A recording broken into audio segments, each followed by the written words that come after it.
My husband left me for the perfect wife his mother chose. A year later, he shows up begging me to listen after realizing he was manipulated.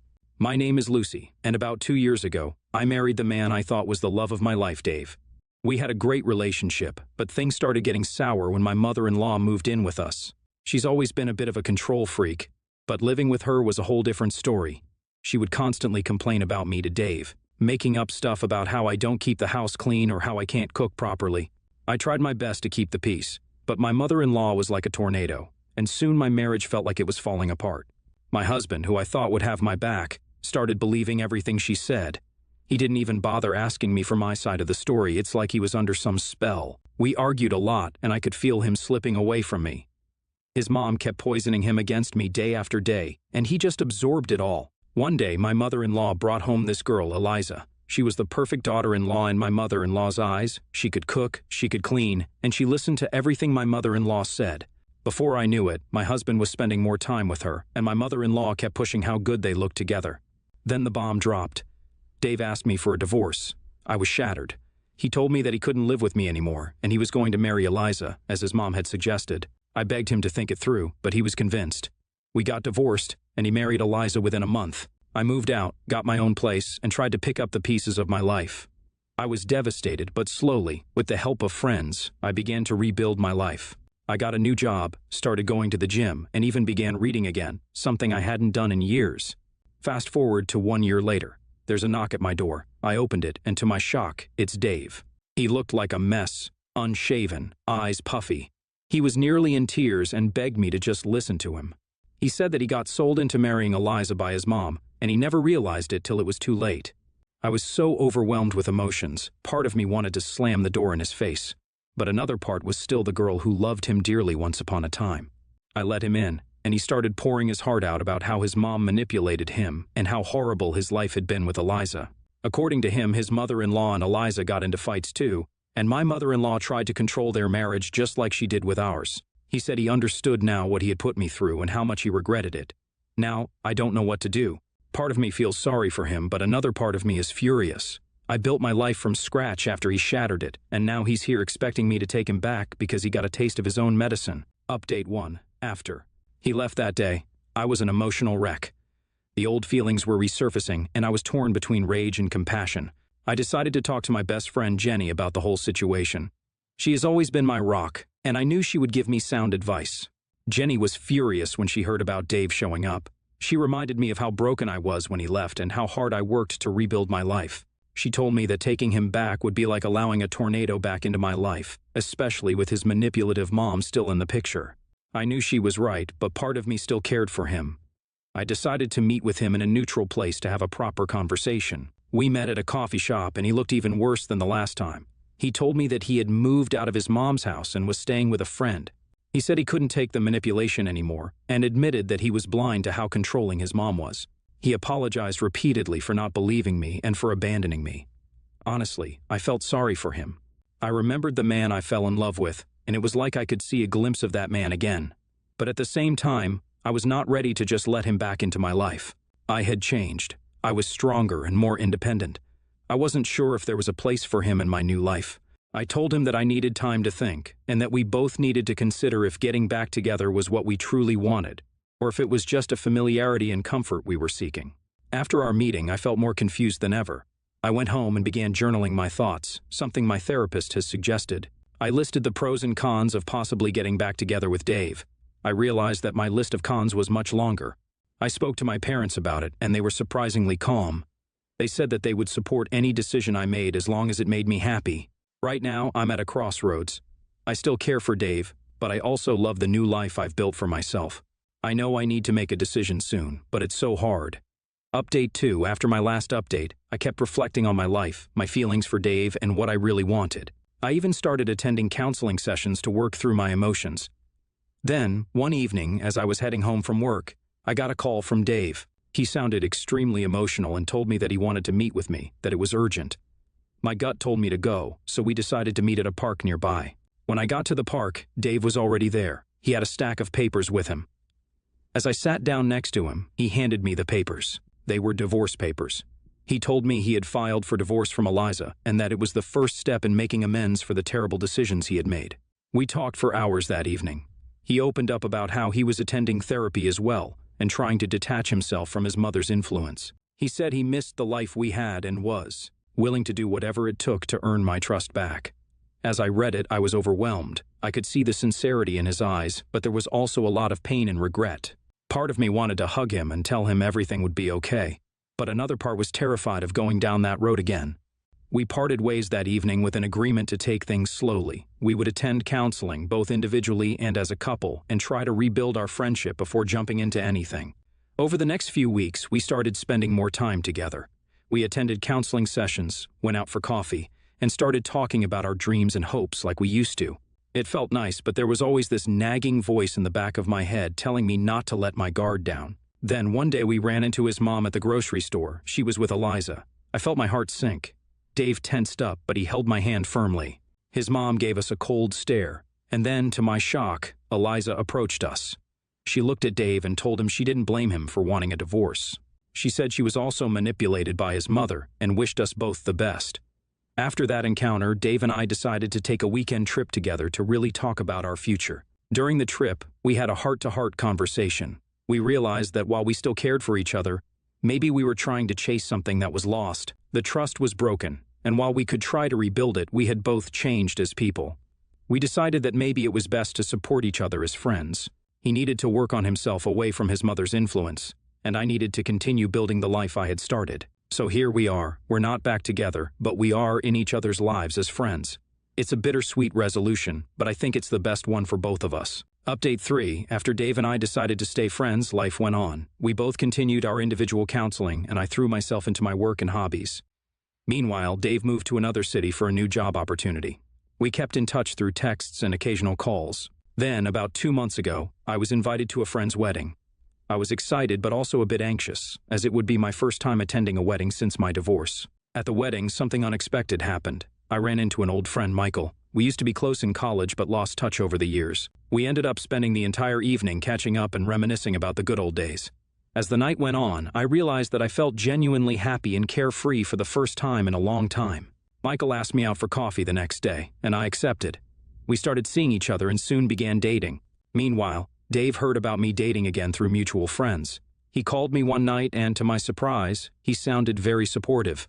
He told me he was genuinely happy for me and hoped that I found the happiness I deserved. He also shared that he had started dating someone in the city he moved to, and things were going well. Around this time, my therapist suggested that it might be a good time to seek closure with my past and make peace with everything that happened. After giving it some thought, I decided to write a letter to Dave's mom. In the letter, I expressed my feelings and how her actions had affected my life. I also wrote that I forgave her and wished her well. I sent the letter and felt a massive weight lift off my shoulders. Last week, Dave called me and said that he was in town and wanted to meet up.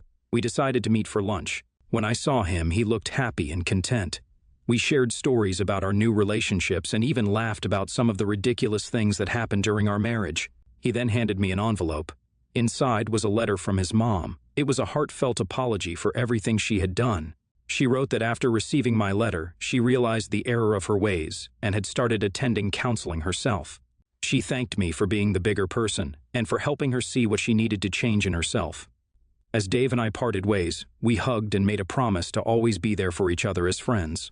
We both found happiness and peace in our new lives, and we could look back at our past without pain. Now I'm sitting here writing this update with a heart full of gratitude and contentment. I never thought I would be in this place after everything that happened, but life has a way of surprising us. I want to thank all the Redditors who have followed my story and offered advice and support. Your words have been invaluable in helping me find my way through the storm. I'm excited for this new chapter in my life, and I hope that anyone reading this who may be going through a tough time knows that there is light at the end of the tunnel. Nah, no a-holes here. You made a super mature decision, Lucy. It's fantastic that both you and Dave realized that you needed to work on yourselves before jumping into anything. That's real growth, and hats off for being the bigger person and sending that letter to his mom. The fact that she responded positively is like the cherry on top.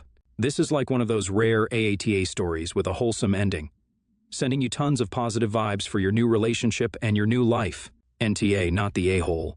Oh my God, Lucy, I've been following your stories since your first post. What a roller coaster. Honestly, I think you showed incredible strength and grace through all of this. I'm not sure I could have been that mature. It's sad that Dave didn't see his mom's true colors earlier, but better late than never. He's not entirely blameless, but he seems to have genuinely changed. As for his mom, I'm cautiously optimistic about her apology, but only time will tell. You do you, girl. Next story. Hi Reddit, I'm John, the 35-year-old divorced dad with two amazing kids, Emma 10 and Mike 8.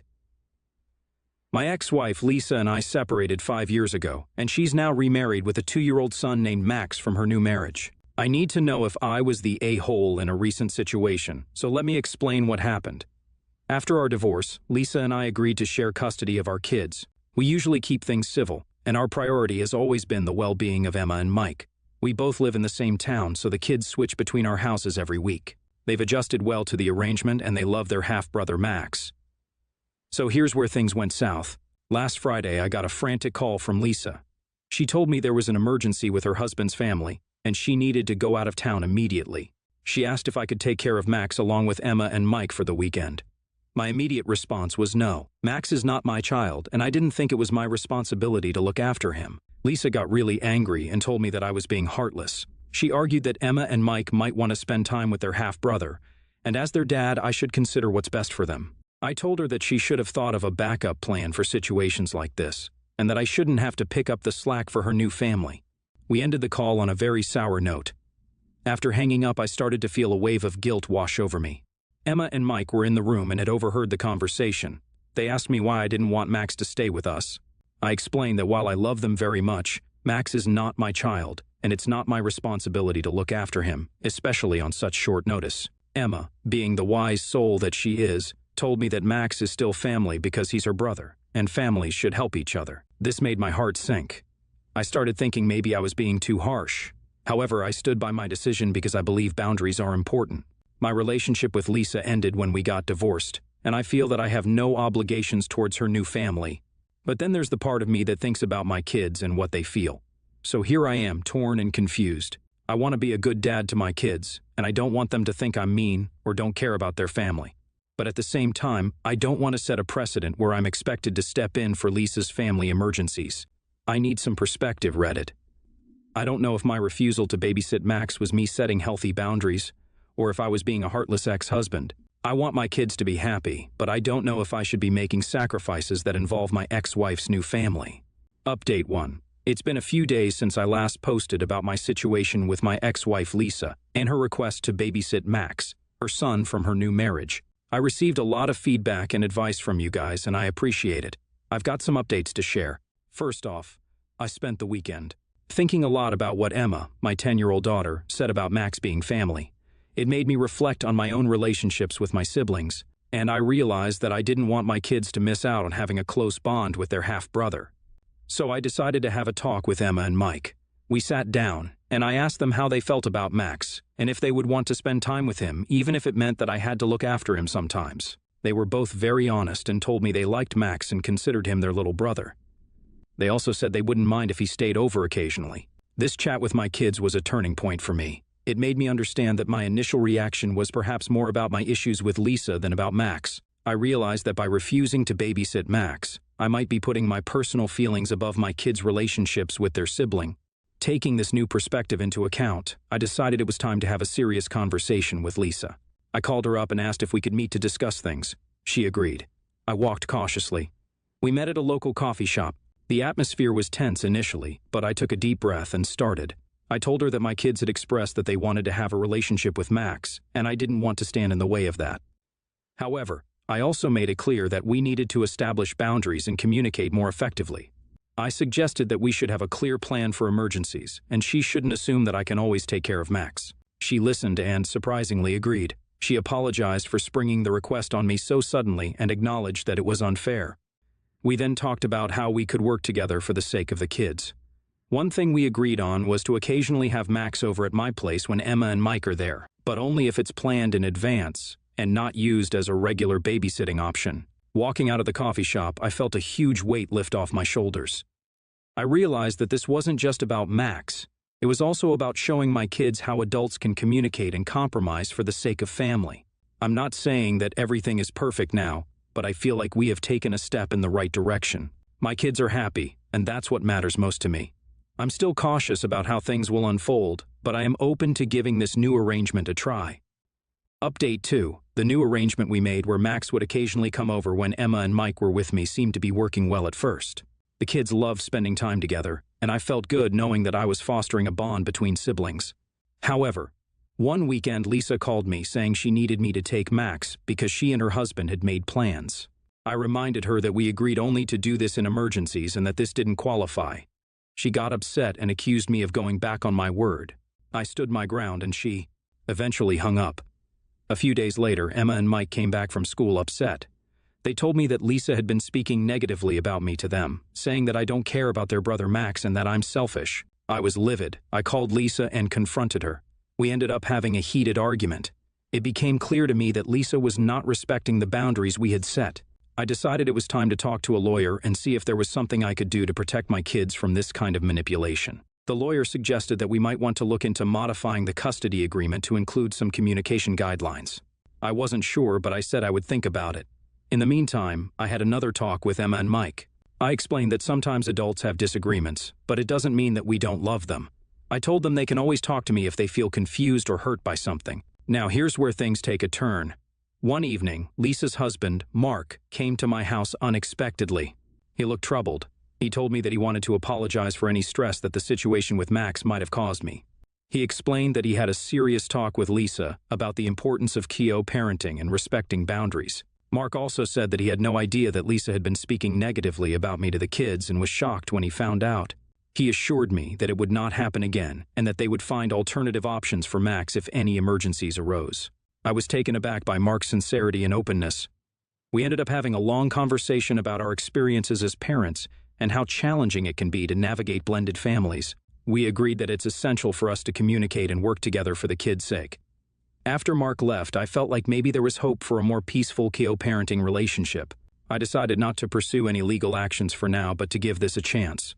I also had a conversation with Lisa later, and she apologized for her behavior. It feels like we're starting to build a foundation of trust and cooperation.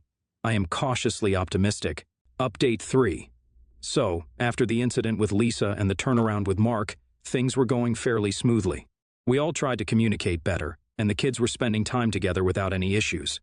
However, Emma and Mike started growing really attached to Max. They would talk about him all the time and always look forward to seeing him. One day, Emma came to me and asked if Max could come over for her birthday party. I was hesitant at first, but decided that this was a special occasion and it could be a good opportunity for family bonding.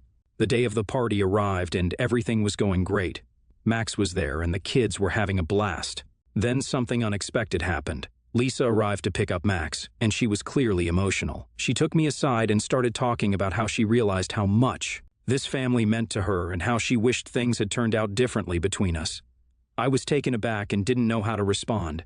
I simply told her that the past was the past, and that we should focus on raising our children and fostering their relationships. After the party, I started thinking about the family dynamics. My kids were growing so attached to Max, and I didn't want them to be heartbroken if things went south again with Lisa. I decided it was time for me to take some steps to ensure stability for them. I called a family meeting with Lisa and Mark.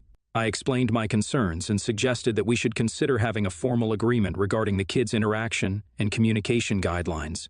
To my surprise, they both agreed. We worked together with a mediator and put together an agreement to outline the terms of our co-parenting and the interaction between our children. It was a detailed document that took into account holidays, emergencies, and general communication. I also took this opportunity to connect more with Mark.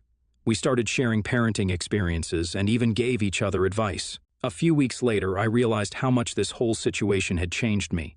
I was more open, understanding, and willing to compromise for the sake of the kids. My relationship with my own children also improved tremendously. They were happier, and so was I. In the end, I feel like this journey was about more than just whether or not I should babysit Max. It was about understanding what family means and how sometimes, even though it's complicated, it's worth putting in the effort for the ones you love. Thank you, Reddit, for being a part of this experience. Your advice and support has been invaluable. My kids have a better family life because of the steps we all took together. I hope my story can be a lesson for anyone going through a similar situation. Family is what you make of it, and sometimes it takes a village. Wow, John, what a roller coaster of emotions. But I must say you handled it like a champ. I was skeptical at first about you not babysitting Max, but it was more about setting boundaries. It's amazing how you all turned things around. This is a classic example of how communication can solve most problems. Kudos to you for putting the kids' interest first and also for being open to mending fences. I'd say nah, things were rocky, but everyone seems to have come to their senses. John, as someone who has a blended family, I can totally relate. It's not easy to navigate these waters. Lisa overstepped, but it was a wake-up call for everyone. You, sir, show tremendous growth. It's heartwarming to see that you put your differences aside for the happiness of the children. You even work things out with Mark, which is commendable. My verdict is NTA for not wanting to babysit initially, but you're a total hero for how you handled it in the end. Your kids are lucky to have you.